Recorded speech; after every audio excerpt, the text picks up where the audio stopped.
ഇന്നത്തെ നമ്മുടെ വചനാധ്യാനത്തിനായിട്ട് സംഖ്യാപുസ്തകം 9-ാം അധ്യായം അതിൻ്റെ 15 മുതലുള്ളതായ വാക്യങ്ങൾ നിങ്ങളുടെ ശ്രദ്ധയിലേക്ക് കൊണ്ടുവരുവാനായിട്ട് ഞാൻ ആഗ്രഹിക്കുകയാണ്. സംഖ്യാപുസ്തകം 9-ാം അധ്യായം അതിൻ്റെ 15 മുതൽ 23 വരെയുള്ളതായ വാക്യങ്ങൾ. ഇസ്രായേൽ മക്കളുടെ മരുഭൂമി യാത്രയിൽ ദൈവം എങ്ങനെയാണ് അവരെ നടത്തിയത് എന്നുള്ളത് വളരെ വ്യക്തമായിട്ട് പ്രതിപാദിക്കുന്ന ഒരു ഭാഗമാണത്.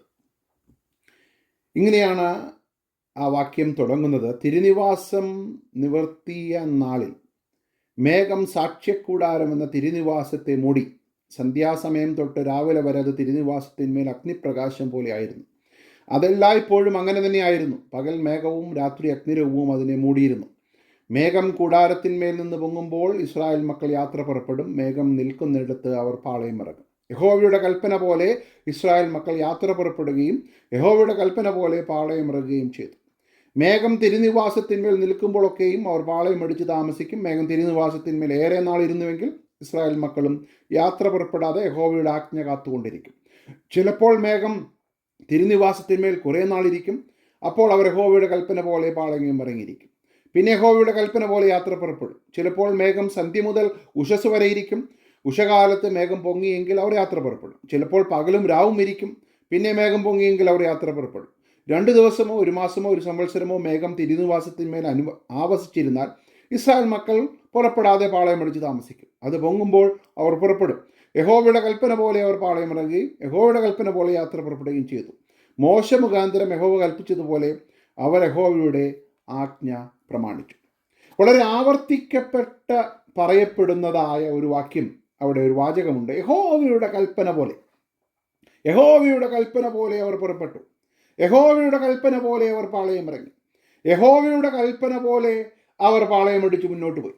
അപ്പോൾ ഇസ്രായേൽ മക്കളുടെ 40 സംവത്സരത്തോളം നീണ്ടതായ മരുഭൂമി യാത്രയിൽ ഒരു പ്രാവശ്യം പോലും അവർക്ക് ചിന്തിക്കേണ്ടതായ സിറ്റുവേഷൻ വരാത്ത രീതിയിൽ, നാളെ എന്താകുമെന്ന് വ്യാകുലപ്പെടാത്ത രീതിയിൽ, നാളെ ഇനി ഏത് ഡിറക്ഷനിലാണ് പോകേണ്ടത് എന്ന് ചിന്തിക്കുവാനുള്ള അവസരം നൽകാതെ തന്നെ ദൈവം അവരെ വഴി നടത്തുന്നതിൻ്റെ വളരെ ഭംഗിയേറിയതായ ഒരു സന്ദർഭമാണ് നമ്മളവിടെ കാണുന്നത്.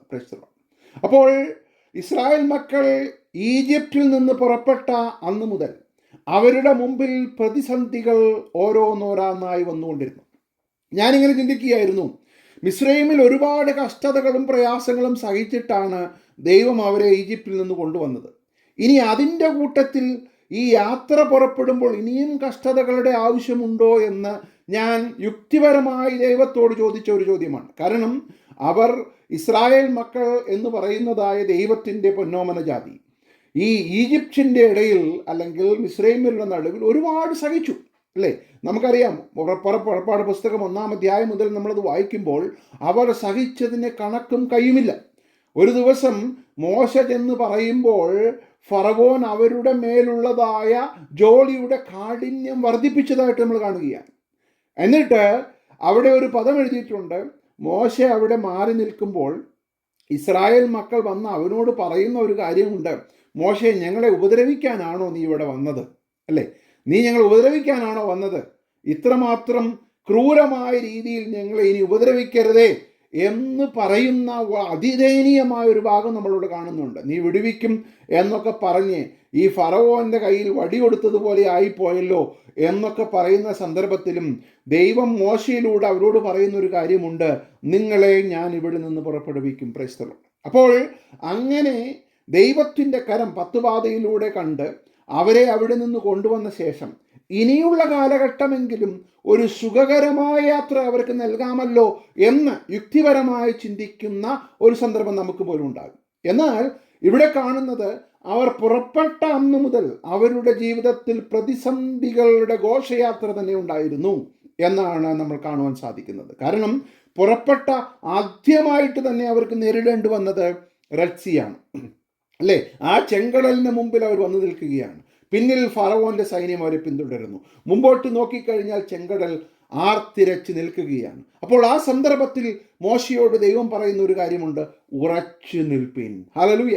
എങ്ങനെയാണ് അവർക്ക് ഉറച്ചു നിൽക്കുവാൻ സാധിക്കുന്നത്? ഉറച്ചു നിൽക്കുവാൻ സാധിക്കുന്നത് എപ്പോഴും പ്രശ്നങ്ങളില്ലാത്ത സാഹചര്യങ്ങളിൽ മാത്രമേ ഉറച്ചു നിൽക്കുവാൻ സാധിക്കുകയുള്ളൂ. ലോകപ്രകാരമുള്ളതായ ഡെഫിനിഷനിൽ, ലോകപ്രകാരമുള്ളതായ നിർവചനത്തിൽ ഒരാൾക്ക് ഉറച്ചു നിൽക്കണമെങ്കിൽ പ്രോബ്ലം ഫ്രീ ആയിട്ടുള്ള എൻവയോൺമെന്റിൽ മാത്രമേ സാധിക്കുകയുള്ളൂ. എന്നാൽ ഒരു ദൈവ പൈതലിനെ സംബന്ധിച്ചിടത്തോളം മോശ ഇസ്രായേൽ മക്കളോട് പറയുകയാണ്, നിങ്ങൾ ഉറച്ചു നിൽക്കണം. എപ്പോൾ ഉറച്ചു നിൽക്കണം? ചെങ്കടൽ പിളരുന്നതിന് മുൻപ് ഉറച്ചു നിൽക്കണം. ഫറവോനും സൈന്യവും പിന്നാലെ വരുമ്പോഴും നിങ്ങൾ ഉറച്ചു നിൽക്കണം. മുൻപിൽ ഒരു വഴിയും കാണാതെ വാതിലുകൾ അടഞ്ഞു എന്ന് തോന്നുന്ന സന്ദർഭത്തിലും നിങ്ങൾ ഉറച്ചു നിൽക്കണം. Praise the lord, hallelujah. കൂരിരുളിന്റെ താഴ്വരയിലും നിങ്ങൾ ഉറച്ചു നിൽക്കണം. കാരണം നിങ്ങൾക്ക് മുകളിൽ ഒരു മേഘമുണ്ട്. ഹല്ലേലൂയ. നിങ്ങളെ വഴി നടത്തുവാൻ പകൽ മേഘസ്തംഭവും രാത്രി അഗ്നിത്തൂണും ദൈവം കൽപ്പിച്ചാക്കിയിട്ടുള്ളത് കൊണ്ട് മാത്രം, ഹല്ലേലൂയ, ദൈവം കൽപ്പിച്ചാക്കിയിട്ടുള്ളത് കൊണ്ട് മാത്രം നിങ്ങൾ എന്തോ ചെയ്യണം? നിങ്ങൾ ഉറച്ചു നിൽക്കണം. എന്നെ കേൾക്കുന്ന പ്രിയമുള്ള ദൈവമക്കളെ, പലപ്പോഴും നമ്മുടെ ക്രിസ്തീയ ജീവിതത്തിൽ അത്ഭുതം കാണുന്നത് വരെ ഉറച്ചു നിൽക്കുവാൻ നമുക്ക് സാധിക്കാത്തതായ സാഹചര്യങ്ങൾ നമ്മുടെ ജീവിതത്തിൽ ഉണ്ടാകുമ്പോൾ ദൈവം നമ്മളോട് ഇന്ന് പകൽക്കാലം പറയുവാൻ ആഗ്രഹിക്കുന്ന ഒരു സന്ദേശം, നമ്മുടെ മുകളിൽ മേഘമുണ്ടെങ്കിൽ, പ്രൈസ് ദി ലോർഡ്, ആ മേഘത്തിന്റെ സാന്നിധ്യം തന്നെ മതി ഉറച്ചു നിൽക്കുവാൻ നമുക്ക് സാധിക്കണം. Price the Lord. അവിടെയാണ് ദൈവമക്കളുടെ പ്രത്യേകത കടന്നു വരുന്നത്. നമ്മൾ അവരുടെ ചരിത്രം എടുത്ത് നോക്കുകയാണെങ്കിൽ അനേക സ്ഥലങ്ങളിൽ അവർ പാളയം ഇറങ്ങേണ്ടതായിട്ട് വന്നു. അനേക സ്ഥലങ്ങളിൽ അവരുടെ പാളയം ഇറങ്ങി അവർ കുറച്ച് ദിവസം താമസിക്കേണ്ടതായിട്ട് വന്നു, കുറച്ച് മാസങ്ങൾ താമസിക്കേണ്ടതായിട്ട് വന്നു, കുറച്ച് വർഷങ്ങൾ താമസിക്കേണ്ടതായിട്ട് വന്നു. 40ഓളം വർഷങ്ങൾ അവർ ആ മരുഭൂമി യാത്രയിൽ മുന്നോട്ട് പോകുമ്പോൾ ദൈവം അവരെ പഠിപ്പിച്ചതായ ഒരു പാഠമെന്ന് പറയുന്നത്, പ്രശ്നങ്ങളുടെ അഭാവമല്ല നിങ്ങളുടെ സുരക്ഷിതത്വം, ദൈവത്തിൻ്റെ സാന്നിധ്യമാണ് നിങ്ങളുടെ സുരക്ഷിതത്വം. Price the lord, hallelujah. ഞാൻ അതിനെ ഒന്നുകൂടി ആവർത്തിക്കാം. പ്രശ്നങ്ങളുടെ അഭാവമല്ല നിങ്ങളുടെ സുരക്ഷിതത്വം, മറിച്ച് ദൈവത്തിൻ്റെ സാന്നിധ്യമാണ് നിങ്ങളുടെ സുരക്ഷിതത്വം എന്ന് അവരെ ആവർത്തിച്ച് പഠിപ്പിച്ചുകൊണ്ടിരുന്നു. അപ്പോൾ നമ്മൾ വായിച്ചതായ ആ ഭാഗത്തിൽ ആവർത്തിച്ച് കാണുന്നതായൊരു പദമുണ്ട്. ദൈവത്തിൻ്റെ കൽപ്പന പ്രകാരം അവർ പാളയമടിച്ചു. ദൈവം ഇന്ന് അവിടെ നിൽക്കുവാനാണോ പറഞ്ഞത്?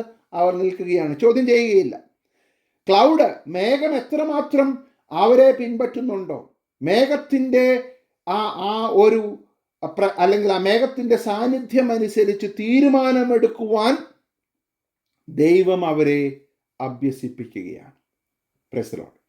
പുതിയ നിയമവിശ്വാസികളായ നമ്മെ സംബന്ധിച്ചിടത്തോളവും ദൈവം നമ്മിൽ നിന്നും ആഗ്രഹിക്കുന്നത് തന്നെയാണ്. Price the Lord. പരിശുദ്ധാത്മാവിനെ അനുസരിച്ച് നടക്കണം.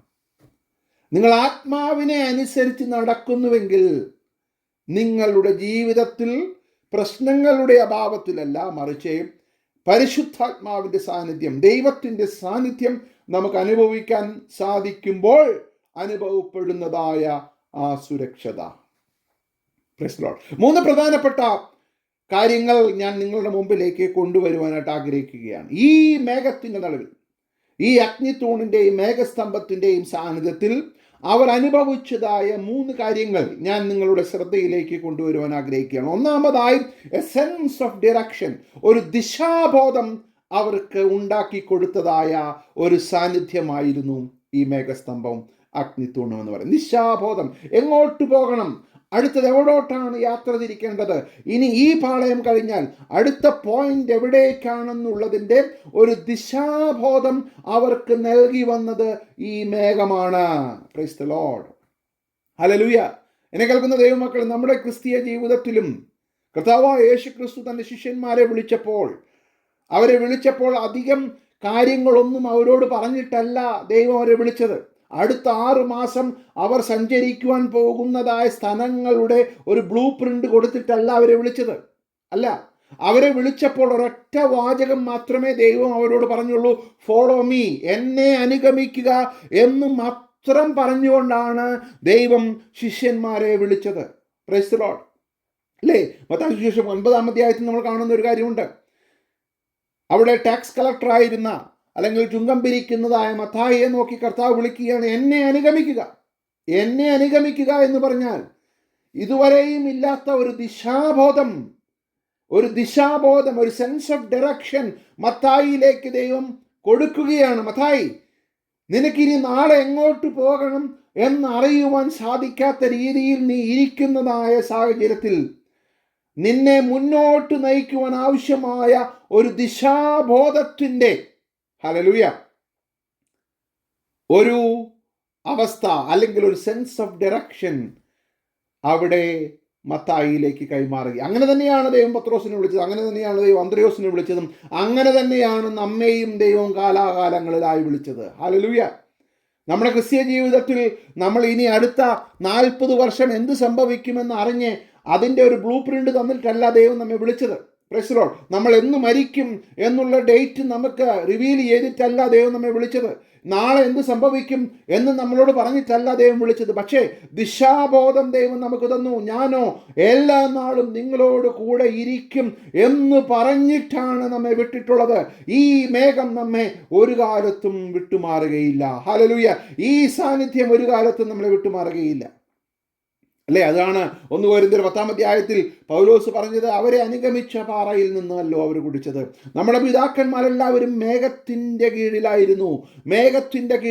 ഒരു നിമിഷം പോലും മേഘത്തിൽ നിന്ന് മാറുവാൻ ദൈവം അവരെ അനുവദിച്ചില്ല എന്ന് പറയുന്നത് പോലെ, എന്നെ കേൾക്കുന്ന പ്രിയമുള്ള ദൈവമക്കളെ, നമ്മുടെ ക്രിസ്തീയ ജീവിതത്തിലും നമുക്ക് ഏറ്റവും അത്യാവശ്യമായിട്ടുള്ളത് ദൈവ സാന്നിധ്യം തിരിച്ചറിയുക എന്നുള്ളതാണ്. ഹല്ലേലൂയ.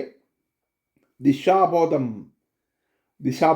ഇന്ന് നമ്മൾ ലോകത്തിൻ്റെ കൾച്ചറിങ്ങൽ സംസ്കാരം നമ്മൾ നോക്കുകയാണെങ്കിൽ ദിശാബോധം നഷ്ടപ്പെട്ടതായ ഒരു തലമുറ. Praise the lord. ദൈവമക്കളെന്ന് അഭിമാനിക്കുന്ന പലരും ഇന്ന് ദിശാബോധം നഷ്ടപ്പെട്ട് എന്ത് ചെയ്യണമെന്നറിയാതെ മുന്നോട്ട് പോകുന്ന അവസ്ഥയിൽ ദൈവത്തിൻ്റെ പരിശുദ്ധാത്മാവ് നമ്മളോട് പറയുകയാണ്, അവൻ്റെ സാന്നിധ്യം അനുഭവിച്ചറിയുവാൻ നമുക്ക് സാധിക്കുന്നില്ലെങ്കിൽ നമ്മളെക്കാൾ പരിതാപകരമായ ഒരു ജാതി വേറെയില്ല. Price the Lord. നമ്മേക്കാൾ പരിതാപകരമായ ഒരു അവസ്ഥ വേറെയില്ല. ദൈവ സാന്നിധ്യം തിരിച്ചറിയുവാൻ ഒരു ദൈവവൈദ്യന് സാധിക്കുന്നില്ലെങ്കിൽ, മേഘത്തിൻ്റെ കീഴിലാണ് ഞങ്ങൾ എന്നുള്ള ഒരു ബോധം ഇസ്രായേൽ മക്കൾക്ക് ഇല്ലാതെ വന്നപ്പോൾ അവർ നഷ്ടപ്പെട്ടു പോയി. ഹല്ലേലൂയ. അവർ മേഘത്തിൻ്റെ കീഴിലായിരുന്നിട്ടും അത് തിരിച്ചറിയുവാൻ അവർക്ക് പറ്റാതെ വന്നപ്പോൾ അവർ മരുഭൂമിയിൽ പട്ടുപോയി. അങ്ങനെയാണല്ലോ 1 കൊരിന്ത്യർ 10 പൗലോസ് പറയുന്നത്, അവരിൽ മിക്ക പേരിലും ദൈവം പ്രസാദിച്ചില്ല, അവർ മരുഭൂമിയിൽ പട്ടുപോയി. Price the Lord. മിസ്രൈമിൽ നിന്ന് തുടങ്ങി 20 വയസ്സിന് മുകളിലുള്ളവർ 2 പേർ മാത്രമാണ് കനാനിലെത്തിയത്. മേഘത്തിൻ്റെ കീഴിൽ സഞ്ചരിക്കാത്തത് കൊണ്ടല്ല, മേഘത്തിൻ്റെ കീഴിലാണെന്നുള്ള ബോധ്യത്തിൽ സഞ്ചരിക്കാത്തത് കൊണ്ടാണ്. ഹല്ലേലൂയ. മേഘം അവർക്ക് മുമ്പിൽ ഇല്ലാത്തത് കൊണ്ടല്ല, ഞാൻ മേഘത്തിൻ്റെ കീഴിലാണെന്നുള്ള ദിശാബോധം നഷ്ടപ്പെട്ടതുകൊണ്ടാണ് അവർ നഷ്ടപ്പെട്ടു പോയത്. എന്നെ കേൾക്കുന്ന പ്രിയമുള്ള ദൈവമക്കളെ, പേരിനൊരു ക്രിസ്ത്യാനി ആയിട്ട് യാതൊരു കാര്യമില്ല. Price the Lord. അതൊരു മറ്റൊരു മതമാണ്, അത് മറ്റൊരു റിലിജിയനാണ്. ഹിന്ദു മതം പോലെ, മുസ്ലിം മതം പോലെ, മറ്റ് ജൈന മതം പോലെ, സിഖ് മതം പോലെയുള്ള ഒരു മതമായി ക്രിസ്ത്യാനിത്വം മാറി. അതല്ല നമുക്ക് ആവശ്യം. വ്യക്തിപരമായി ക്രിസ്തുവുമായുള്ള ബന്ധത്തിൽ നമ്മൾ വിളി കേട്ടിട്ടുണ്ടോ? എന്നെ അനുഗമിക്കുക എന്നുള്ള വിളി കേൾക്കാതെ ഈ ദിശാബോധം നമ്മിലേക്ക് വരികയില്ല. നമ്മളും വഴിയുലഞ്ഞു പോകും. നമ്മൾ എടുക്കുന്ന തീരുമാനങ്ങളുടെ അടിസ്ഥാനം ലോകപ്രകാരമുള്ള നമ്മുടെ കാര്യങ്ങളുടെ അടിസ്ഥാനത്തിലായിരിക്കും. നമ്മുടെ ജോലി എവിടെയാണോ, നമുക്ക് വിസ കിട്ടുന്നത് എവിടെയാണോ, അല്ലെ മറ്റൊരു രാജ്യത്താണോ നമ്മൾ പോകേണ്ടത്, ഇങ്ങനെ മേച്ചൽപ്പുറങ്ങൾ അന്വേഷിച്ച് നടക്കുന്ന ഒരു ലൗകികമായ കാഴ്ചപ്പാടോടുകൂടി ദിശാബോധം അന്വേഷിക്കുന്നവരായി നമ്മൾ അധംപതിച്ചു പോകും. ഓ പ്രൈസ് ദി ലോർഡ്. അതല്ല ദൈവം നമ്മെക്കുറിച്ച് ആഗ്രഹിക്കുന്നത്. മേഘം നിശാബോധം തരുന്നതായ ജാതിയായിരിക്കണം ഇസ്രായേൽ. അവർക്ക് മറ്റുള്ളവരിൽ നിന്നുള്ള വ്യത്യസ്തത എന്ന് പറയുന്നത് എണ്ണത്തിലല്ല. അവർക്ക് മറ്റുള്ളവരിൽ നിന്നുള്ള വ്യത്യസ്തത എന്ന് പറയുന്നത് നിറത്തിലും കളറിലും സമ്പത്തിലും ഒന്നുമല്ല. അവർക്ക് മറ്റുള്ളവരിൽ നിന്നുള്ള വ്യത്യസ്തത എന്ന് പറയുന്നത് ദൈവം ഇത്രമാത്രം അടുത്തിരിക്കുന്ന ഒരു ജാതി വേറെയുള്ളൂ. ഓ പ്രൈസ് ദി ലോർഡ്. അല്ലേ? ദൈവം ഇത്രമാത്രം അടുത്തിരിക്കുന്ന ഒരു ജാതി, ഇതാ തനിച്ചു പാർക്കുന്ന ഒരു ജനം ജാതികളുടെ കൂട്ടത്തിൽ എണ്ണപ്പെടുന്നില്ല. കാരണം എന്താണ്? ദൈവ സാന്നിധ്യം ഇതുപോലെ ഇത്രയ്ക്ക് പച്ചയ്ക്ക് അനുഭവിക്കുന്ന ഒരു ജാതി വേറെയില്ല. എന്നെ കേൾക്കുന്ന പ്രിയമുള്ള ദൈവമക്കളെ, എന്താണ് നമ്മുടെ പ്രത്യേകത? നമ്മുടെ പ്രത്യേകത നമുക്കുള്ളതായ സ്ഥാവര ജംഗമ വസ്തുക്കളോ കെട്ടിടങ്ങളോ ജോലിയോ പണമോ ഒന്നുമല്ല. ദൈവ സാന്നിധ്യം ഇതുപോലെ അനുഭവിക്കുന്ന ഒരു ജാതി വരെയില്ല. Praise the lord. യേശു ക്രിസ്തുവിന്റെ മരണത്താൽ, അവന്റെ ഉയർത്തെഴുന്നേൽപ്പിനാൽ നമുക്ക് സാധിച്ചെടുത്ത രക്ഷയുടെ ഏറ്റവും പാരമ്യമേറിയ, ഏറ്റവും അഭികാമ്യമായ, ഏറ്റവും ഉത്തമമായ ഒരു കാര്യമെന്ന് പറയുന്നത് അവന്റെ സാന്നിധ്യം അനുഭവിക്കാൻ സാധിക്കുന്നു എന്നുള്ളതാണ്. ഹല്ലേലൂയ. നമ്മൾ മുട്ടുമടക്കുമ്പോൾ, നമ്മളൊരാവശ്യത്തിന് മുമ്പിൽ മുട്ടുമടക്കുമ്പോൾ ദൈവത്തിൻ്റെ സാന്നിധ്യം നമ്മൾ അനുഭവിക്കാനിടയായിത്തീരുന്നു. നമ്മളോടൊപ്പം സഞ്ചരിക്കുന്ന ദൈവ സാന്നിധ്യം, നമ്മളിൽ വസിക്കുന്ന ദൈവ സാന്നിധ്യം, നമ്മുടെ ശരീരം ദൈവത്തിൻ്റെ ആലയമാണെന്നുള്ളതായ അത്രമാത്രം അഭേദ്യമായ ബന്ധം പുലർത്തുന്ന ദൈവ സാന്നിധ്യം, നമുക്ക് ദിശാബോധം തരുന്ന ദൈവ സാന്നിധ്യം. Price the lord. ഹല്ലേലൂയ. അതാണ് ദൈവം നമ്മിൽ നിന്നും ആഗ്രഹിക്കുന്നത്. എന്നെ അനുഗമിക്കുക എന്ന് പറഞ്ഞ ആ പദത്തിൻ്റെ മുമ്പിൽ അവർ അടിയറവ് പറഞ്ഞു. എന്തോന്നില്ലാതെ, എങ്ങോട്ടൊന്നില്ലാതെ, ചോദ്യം ചെയ്യാതെ അവർ അനുഗമിച്ചു. കാരണം അവർക്കറിയാം, യേശുവിനെ അനുഗമിച്ചു കഴിഞ്ഞാൽ ദിശാബോധം നഷ്ടപ്പെട്ടവരായി മാറുകയില്ല. എത്ര കാലം എന്നുള്ള ചോദ്യം അവർ ചോദിച്ചില്ല. 6 മാസമാണോ, അത് എവിടേക്കാണോ, ഒന്നൊന്നും ചോദിച്ചില്ല. ചോദിച്ചത് യേശുവിനെ അനുഗമിച്ചു, അത്രമാത്രം. ഒരു ചോദ്യം ചോദിച്ചില്ല. നമ്മൾ പാടുന്നൊരു പാട്ടുണ്ടല്ലോ, ആഴിയെന്നോർത്തില്ല, ആഴമാരാഞ്ഞില്ല, അലകൾക്ക് ഞാൻ എന്ത് ചെയ്തില്ല, കീഴ്പ്പെട്ടില്ല, ഇറങ്ങി ഞാൻ പ്രിയനെ, സമുദ്രത്തിന്റെ നടുവിൽ നിൻ വിളി കേട്ട് ഞാൻ ഇറങ്ങി. ഹല്ലേലൂയ. ആഴിയെന്നോർത്തില്ല, ആഴമെന്ന് ആരാഞ്ഞില്ല. ഞാൻ ഒന്നും നോക്കിയില്ല, എത്ര ആഴമുണ്ടെന്ന് ഞാൻ നോക്കിയില്ല. ഈ സമുദ്രത്തിന്റെ ആഴം അറിയാവുന്നവനാണ് എന്നെ വിളിച്ചത് എന്നുള്ള ബോധ്യത്തിൽ, ദിശാബോധം വളരെ വ്യക്തമായുള്ള യേശു ക്രിസ്തുവാണ് എന്നെ വിളിച്ചത് എന്നുള്ള ബോധ്യത്തിൽ ഞാൻ ഇറങ്ങി. ഞാൻ ഒന്നും ഓർത്തില്ല. എന്നെ കേൾക്കുന്ന പ്രിയമുള്ള ദൈവമക്കളെ, അവരെ അനുഗമിച്ചതായ ആത്മീകമായ സാന്നിധ്യം. എന്നാൽ വളരെ ദുഃഖകരമായി എന്ത് സംഭവിച്ചു? അവരെല്ലാവരും പരാജയപ്പെട്ടു പോയി. പരാജയപ്പെട്ടു പോയതിൻ്റെ കാര്യം എന്താണ്? മേഘം അവരുടെ മുമ്പിൽ ഇല്ലാത്തത് കൊണ്ടല്ല, മേഘത്തിൻ്റെ കീഴിലാണെന്നുള്ള ഉറപ്പ് അവർ പ്രാപിക്കാതെ ദൈവത്തോട് പിറുപിറുത്തു. മേഘം എങ്ങോട്ടും പോയില്ല. Price the Lord. മേഘം എങ്ങോട്ടും പോയില്ല. മേഘം അവിടെ തന്നെ ഉണ്ടായിരുന്നു. എന്നാൽ മേഘം നോക്കാതെ ദിശാബോധം നഷ്ടപ്പെട്ടവരായി അവർ മാറി. അതുകൊണ്ടാണ് ദൈവം അവരോട് കോപിക്കുവാൻ കാരണം. ഞാൻ പലപ്പോഴും ദൈവത്തോട് ചോദിച്ചിട്ടുണ്ട്, ദൈവമേ, എന്തിനാണ് നീ അവരോട് ഇത്രമാത്രം കോപത്തോടെ പെരുമാറിയത്? മരുഭൂമിയിലല്ലേ അവർ? ദൈവത്തിൻ്റെ മറുപടി, മേഘമില്ലാത്ത ദിവസം ഉണ്ടായിരുന്നെങ്കിൽ ഞാൻ അവരോട് കോപിക്കുകയില്ലായിരുന്നു. മേഘമില്ലാത്തൊരൊറ്റ ദിവസമില്ല. Praise the lord. ഹല്ലേലൂയ. മേഘം മുമ്പിൽ നിൽക്കുമ്പോൾ എങ്ങനെ അവർക്ക് ദൈവത്തോട് മർമറിയുവാൻ പറ്റും? അവിടെയാണ് ആ ചിന്ത നമ്മൾ മനസ്സിലാക്കേണ്ടത്. മേഘം ആബ്സെന്റ് ആണെങ്കിൽ, ദൈവസാന്നിധ്യം ഇല്ലെങ്കിൽ നമുക്ക് പരിഭവിക്കുവാൻ വകയുണ്ട്. ദാവീദ് പറയുന്ന ഭാഗം ശ്രദ്ധിക്കുക. കൂരിരുൾ താഴ്വരയിൽ കൂടി ഞാൻ നടന്നാലും, നടക്കും, ഒരനർത്ഥവും ഞാൻ ഭയപ്പെടുകയില്ല. കാരണം നിന്റെ വടിയും കോലും എന്നെ ആശ്വസിപ്പിക്കുന്നു. ഓ പ്രൈസ് ദി ലോർഡ്. ഹല്ലേലൂയ. മേഘം കൂരിരുളുമുള്ളുണ്ട്, രാത്രി അഗ്നിത്തൂണായി. ആ ഫറവോന്റെ സൈന്യം പിന്തുടരുമ്പോൾ അവിടെ ഒരു വാക്യമുണ്ട്, മേഘം അവരുടെ ആ തൂണ് അവരുടെ മുമ്പിൽ നിന്നും ആരെ പിമ്പിലേക്ക് പോയി. കാരണം അത്രമാത്രം പ്രൊട്ടക്ഷൻ, ദൈവസാന്നിധ്യം, അത്രമാത്രം ദൈവം പൊസസീവാണ് അവരെ കുറിച്ച്. എന്നെ കേൾക്കുന്ന ദൈവമക്കളെ, ദിശാബോധം നഷ്ടപ്പെടുവാൻ നമുക്കിടയായിത്തീരരുത്. രണ്ടാമതായി, not only sense of direction, number 2 sense of security. ഒരു സുരക്ഷിതത്വബോധം അവർക്ക് ഈ മേഘത്തിലൂടെ നൽകപ്പെട്ടു. ഞങ്ങളിവിടെ സേഫാണ്, ഞങ്ങളെ തൊടുവാൻ ആർക്കും സാധ്യമല്ല എന്നുള്ള ഒരു സുരക്ഷിതത്വബോധം അവർക്ക് കൊടുത്തു. Price the Lord. ഫറവോന്റെ സൈന്യം തൊട്ടില്ല എന്നുള്ള രീതിയിൽ വന്നാലും മേഘത്തിൻ്റെ കീഴിലാണെങ്കിൽ നിന്നെ തൊടുവാൻ യാതൊരു ശക്തിക്കും സാധ്യമല്ല എന്നുള്ള ഒരു ഉറപ്പ് ദൈവം അവർ കൊടുത്തു. അത് വിശ്വസിക്കാത്തിടത്തോളം കാലം അവർ പരാജയപ്പെട്ടു. Praise the lord. അവർ സുരക്ഷിതത്വത്തിനായി അവർ പിറുപിറുത്തു. ഒന്ന് ചിന്തിച്ചേ, മോശ പർവ്വതത്തിൽ കയറിപ്പോയി താമസിച്ചപ്പോൾ അവർ അഹരോനോട് പറയുന്ന ഒരു കാര്യമുണ്ട്.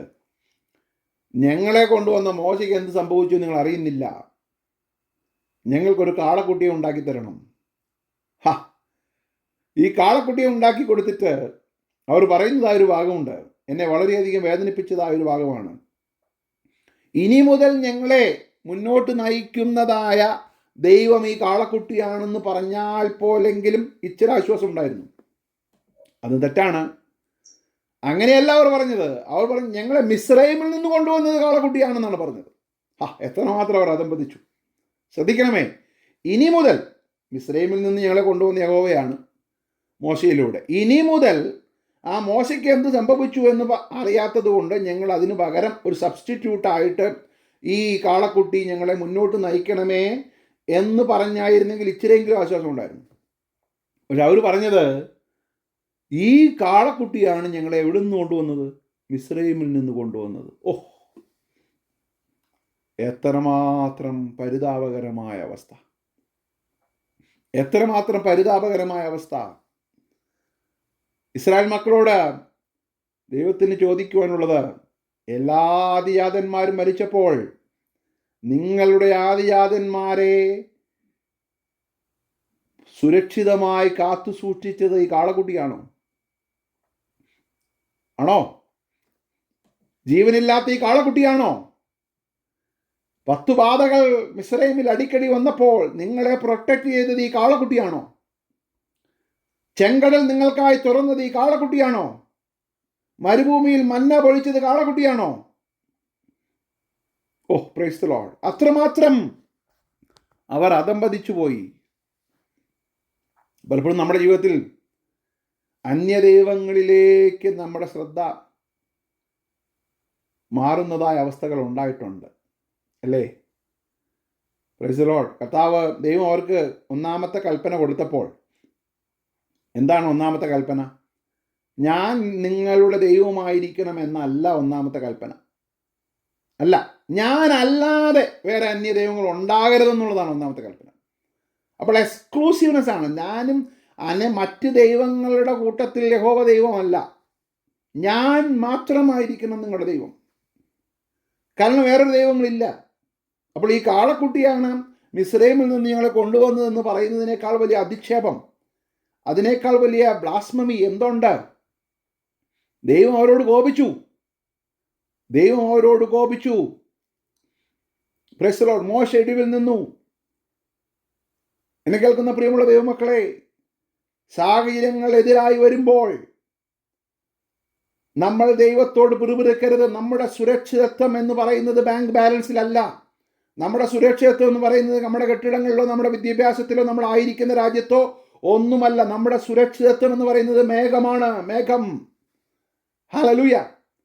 അതുകൊണ്ട് തന്നെയാണ് പുതിയ നിയമഭക്തന്മാർ കാരാഗ്രഹത്തിന്റെ നടുവിലും അവർ ദൈവത്തിന്റെ മേഘത്തിന്റെ സാന്നിധ്യം അനുഭവിച്ചു. പൗലോസും ശീലാസും അർദ്ധരാത്രിയിൽ കരഞ്ഞെന്നല്ല എഴുതിയിരിക്കുന്നത്. പൗലോസും ശീലാസും അർദ്ധരാത്രിയിൽ ദൈവത്തെ പാടി സ്തുതിച്ചു. എങ്ങനെ പാടി സ്തുതിക്കുവാൻ സാധിക്കും? അവിടെ മറ്റ് കാരാഗ്രഹത്തിൽ കിടക്കുന്നവരുണ്ടായിരുന്നു.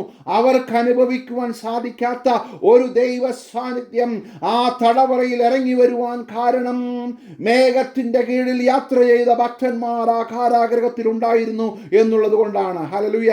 എന്നെ കേൾക്കുന്ന പ്രിയമുള്ള ദൈവമക്കളെ, നമ്മളായിരിക്കുന്ന സ്ഥലമോ നമ്മളായിരിക്കുന്ന സാഹചര്യമോ അല്ല നമ്മുടെ സുരക്ഷിതത്വത്തിന്റെ ലക്ഷണം എന്ന് പറയുന്നത് മേഘത്തിന്റെ സാന്നിധ്യമാണ്.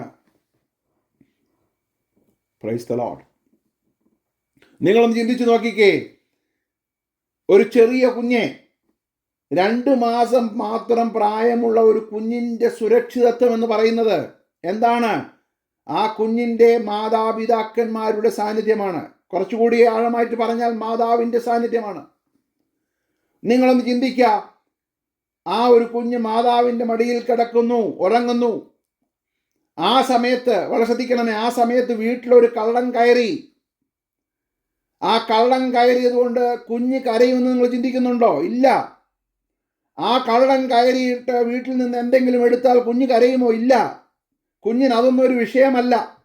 കള്ളൻ കയറട്ടെ, വീട്ടിൽ നിന്ന് സാധനങ്ങൾ എടുത്തു പോയാലും കുഞ്ഞ് അമ്മയുടെ മടിയിൽ സുഖമായി ഉറങ്ങും.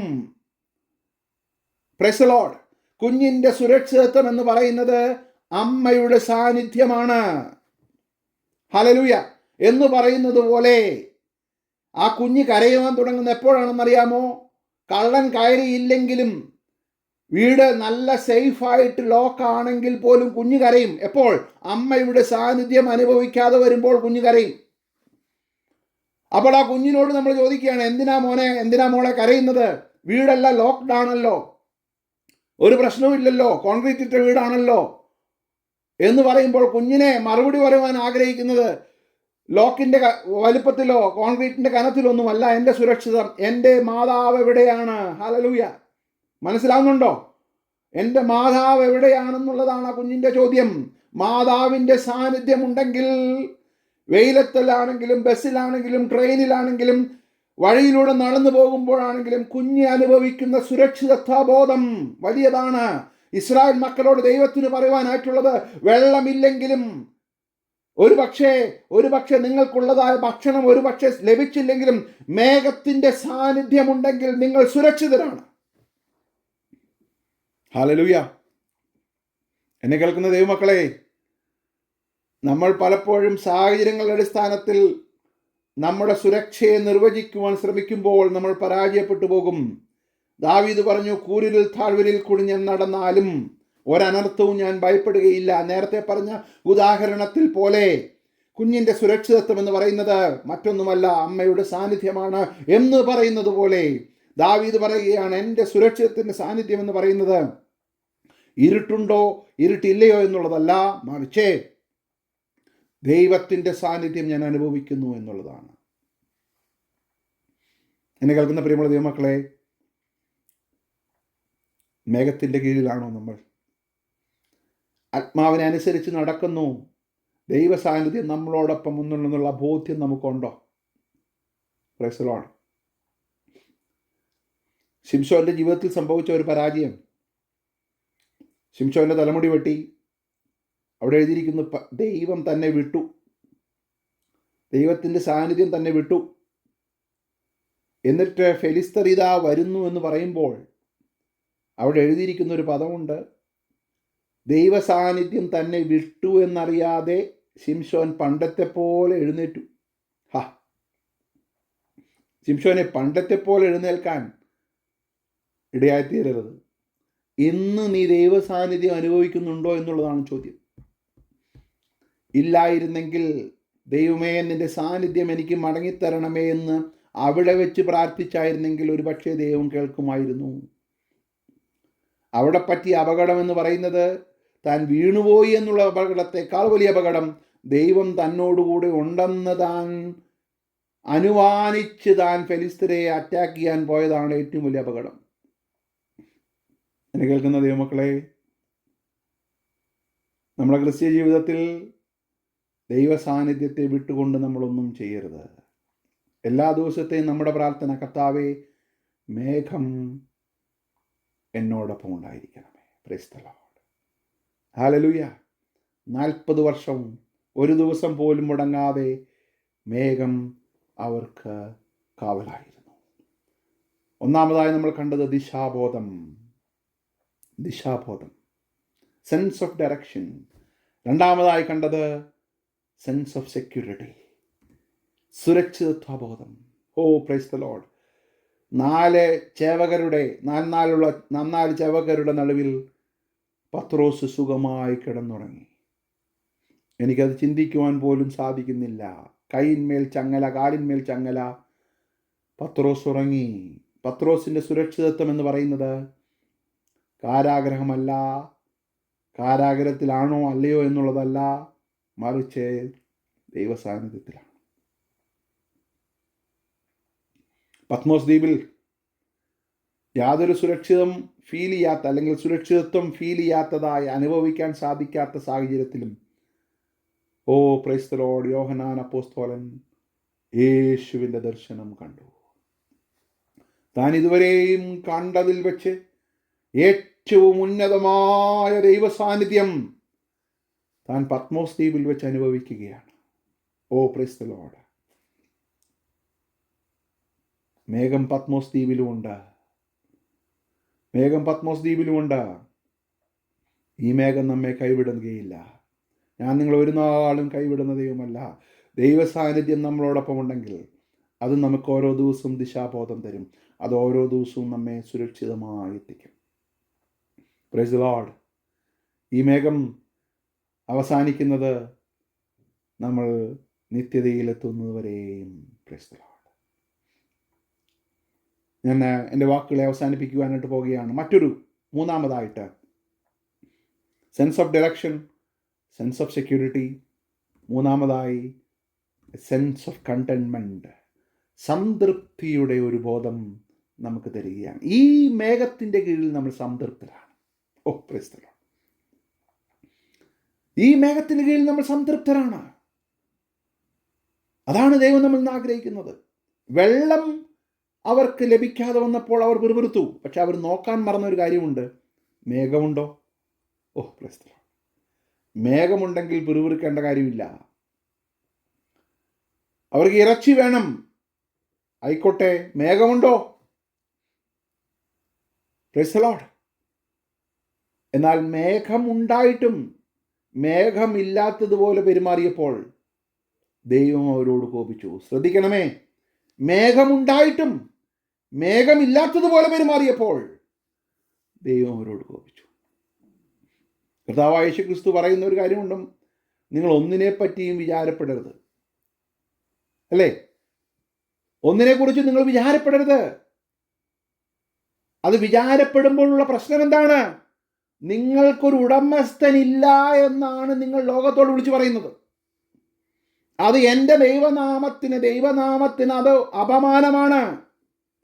നിങ്ങളെ ചിന്തിച്ച് നോക്കിക്കേ. നമ്മുടെ കുഞ്ഞുങ്ങൾ എല്ലാ ദിവസവും തൊട്ടടുത്തുള്ള വീട്ടിൽ പോയി ഭക്ഷണം കഴിക്കാൻ ആഗ്രഹിക്കുമ്പോൾ ആ കുഞ്ഞ് നാട്ടുകാരോട് പറയുന്നത് എന്താണ്? എൻ്റെ വീട്ടിൽ എൻ്റെ പിതാവും മാതാവും ഉണ്ട്, അവർക്ക് എന്നെ നോക്കാനായിട്ട് ഒരു ആസ്തിയുമില്ല. ചുമ്മാ പേരിന് അപ്പനും അമ്മയുമാണെന്ന് പറയുന്നതേ ഉള്ളൂ. എനിക്ക് കുറച്ച് ഭക്ഷണം കഴിക്കണമെങ്കിൽ അങ്ങോട്ട് പോകണം എന്നല്ലേ പറയുന്നത്. ആളുകൾ എന്തോ ചോദിക്കും ഈ പാരൻസിനോട്? ഈ കുഞ്ഞിനെ നോക്കാനുള്ള ഒരു കഴിവ് ഇല്ലേ എന്ന് ചോദിക്കും. എന്ന് പറയുന്നത് പോലെ കർത്താവോട് പറയുന്ന കാര്യം മത്തായി സുവിശേഷം 6-ാമത്തെ നിങ്ങൾ പിന്നീട് വായിച്ചാൽ മതി. അത് ജാതികൾ അന്വേഷിക്കുന്നു. ജാതികൾ അന്വേഷിക്കുന്ന ഒരു കാര്യം എങ്ങനെ ദൈവമക്കൾ അന്വേഷിക്കാൻ പറ്റും? അത് ജാതികളാണ്. എന്ത് തിന്നും, എന്ത് കുടിക്കും, എന്താകും നാൾ. അവർക്ക് ദിശാബോധമില്ല, അവർക്ക് സുരക്ഷിതത്വ ബോധമില്ല, അവർക്ക് സംതൃപ്തിയുടെ ബോധമില്ല, അവർക്ക് മേഘത്തിൻ്റെ സാന്നിധ്യം അനുഭവിക്കാൻ കഴിയുന്നില്ല. മേഘത്തിൻ്റെ സാന്നിധ്യം അനുഭവിക്കുന്ന നിങ്ങളിങ്ങനെ പെരുമാറിയാൽ അത് ദൈവനാമത്തിന് അപമാനമാണല്ലോ എന്നാണ് കർത്താവോട് പറയുന്നത്. ഹല്ലേലൂയ. അത് ജാതികൾ അന്വേഷിക്കുന്ന കാര്യമാണ്.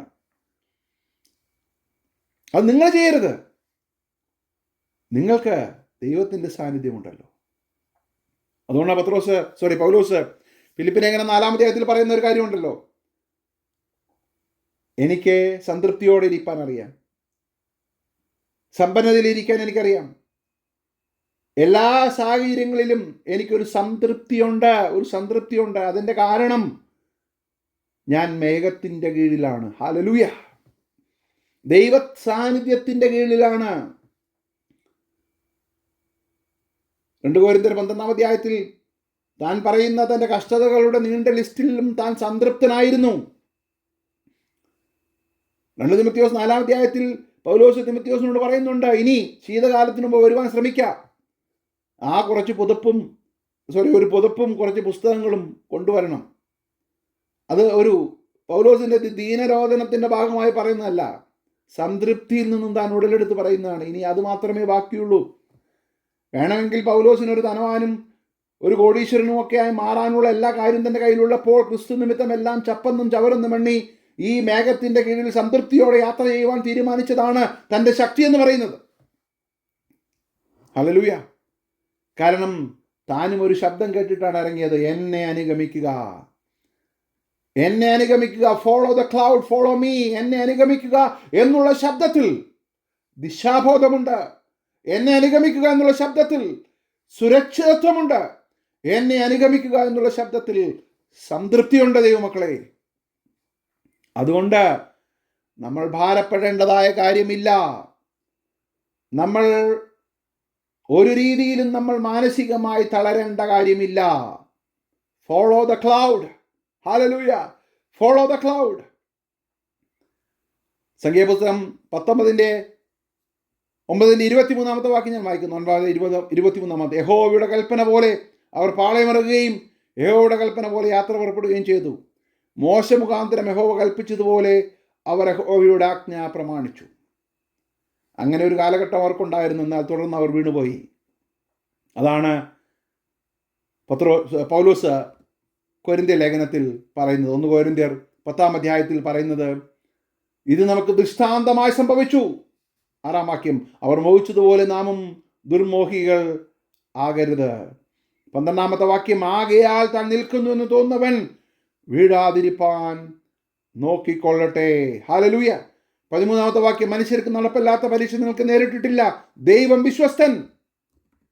ദൈവത്തിൻ്റെ സാന്നിധ്യം നിങ്ങളോടൊപ്പം എപ്പോഴും ഉണ്ട്. മേഘം നിങ്ങളെ വിട്ടുമാറുകയില്ല ദൈവമക്കളെ. മേഘം നമ്മെ വിട്ടുമാറുന്ന പ്രശ്നമില്ല. അതുകൊണ്ട് ആ മേഘത്തിൻ്റെ കീഴിൽ പരിശുദ്ധാത്മാവിനെ അനുസരിച്ച് ദൈവശബ്ദം കേട്ടവരായി നമ്മ അവനെ അനുഗമിക്കുവാനിടയായിത്തീരണം. യേശുവിനെ അനുഗമിക്കുന്നവരായി ഓരോ ദിവസവും മുന്നോട്ട് പോകുമ്പോൾ നമുക്ക് ദിശാബോധം വരും. എന്ത് ചെയ്യണമെന്ന് നമുക്കറിയാം. ഹല്ലേലൂയ. പൗലോസിൻ്റെ ഒക്കെ മിഷണറി യാത്രകൾ നമ്മൾ എടുത്തു നോക്കിക്കഴിഞ്ഞാൽ ദിശാബോധം വളരെ വ്യക്തമായിട്ട് അറിയാം. അടുത്ത സ്ഥലത്തേക്ക് എപ്പോഴാണ് പോകേണ്ടത്, എങ്ങനെയാണ് പോകേണ്ടത്. സുരക്ഷിതത്വബോധം. അവരൊരിക്കൽ പോലും അവർക്കൊരു ഭീതിയും ഭയവും ഉണ്ടായിരുന്നില്ല. Price the Lord. മാത്രമല്ല ഒരിക്കൽ പോലും അവർ പിറുപിറുത്തില്ല. സംതൃപ്തിയുടെ ഒരു ബോധം അവർക്കുണ്ടായിരുന്നു. ഞാനെൻ്റെ വാക്കിലൂടെ അവസാനിപ്പിക്കുകയാണ്. ഈ ദിവസങ്ങളിൽ ഈ മേഘത്തിൻ്റെ കീഴിൽ സംതൃപ്തിയോടെ ദിശാബോധം നഷ്ടപ്പെടാത്തവരായി സുരക്ഷിതത്വത്തോടെ നമുക്ക് അക്കരെ നാടെത്തുവാനിടയായിത്തീരും. Price the Lord. ഈ അക്കരെ നാടെത്തുമ്പോൾ നമ്മൾ അനുഭവിച്ച ദൈവ സാന്നിധ്യത്തിൻ്റെ ശരിയായ അനുഭവം നമ്മൾ ലഭിക്കുവാൻ പോകുകയാണ്. കുഞ്ഞാടാണ് അവിടുത്തെ വിളക്ക്. ഹല്ലേലൂയ. നിത്യതയിൽ അവൻ്റെ സാന്നിധ്യം, അവനോടൊപ്പം ഇങ്ങനെ നാം എപ്പോഴും അവനോടുകൂടിയായിരിക്കും. ദൈവ സാന്നിധ്യം മാറാതെ അനുഭവിക്കുന്ന നിത്യതയാണ് നമ്മുടെ ലക്ഷ്യം. ഹല്ലേലൂയ. അവിടെ നമുക്ക് ദിശാബോധത്തിൻ്റെ ആവശ്യമില്ല, നമ്മൾ അവിടെ എത്തി. ഹല്ലേലൂയ. അവിടെ നമ്മൾ സുരക്ഷിതത്തിൻ്റെ ആവശ്യമില്ല, നമ്മൾ അവിടെ സുരക്ഷിതരാണ്. അവിടെ സംതൃപ്തിയോടെ അല്ലെങ്കിൽ അങ്ങനെ തോന്നേണ്ട കാര്യമില്ല, അവിടെ എല്ലാം ഉണ്ടല്ലോ. Price the lord. ഹല്ലേലൂയ. അവിടെ വരെ നമ്മൾ എത്തുന്നത് വരെയും ഈ മേഘം നമ്മെ മുന്നോട്ട് നടത്തട്ടെ.